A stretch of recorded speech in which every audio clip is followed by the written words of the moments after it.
think it's interesting, my wife and I, we've got a 5-year-old and a 2-year-old, and life's crazy.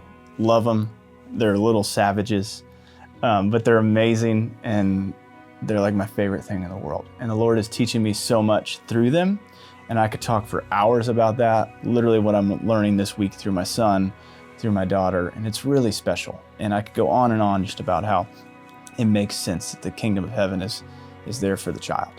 And Scripture talks about that a lot. But another thing that's interesting that you see in Scripture is you see this priority that Jesus made to get alone with his Father. And I think the busier life gets, whether you've got kids or not, or a crazy career where you're traveling a lot or you're home all the time, whatever it is, life can get so demanding in whatever season or stage of life we find ourselves in.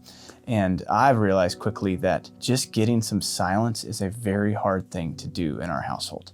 And I know I'm probably not alone with that. But what's even more interesting is when I can't get a breath, I get accustomed to the busyness. And I've learned over time that it actually kind of becomes this safety net. It's like, man, how are you doing? I'm great. Life been good? Yeah, life's good. I'm just busy, man. Oh, me too, I'm busy. And it suddenly becomes this like false comfort that there's either just busyness, or if I'm not busy, I find myself filling the void with noise, with scrolling, with just anything to fill and pass the time and not actually get alone with the Lord. But then you look at the life of Jesus, and on a daily basis, even at times what we would say is not efficient or not the most ideal time, Jesus would get away and he'd spend time with the Father. What's cool about only one thing is it's just a declaration for me that there's only one thing that I want. I want to know you more and more. And if I'm being honest, that is not true, but I want it to be.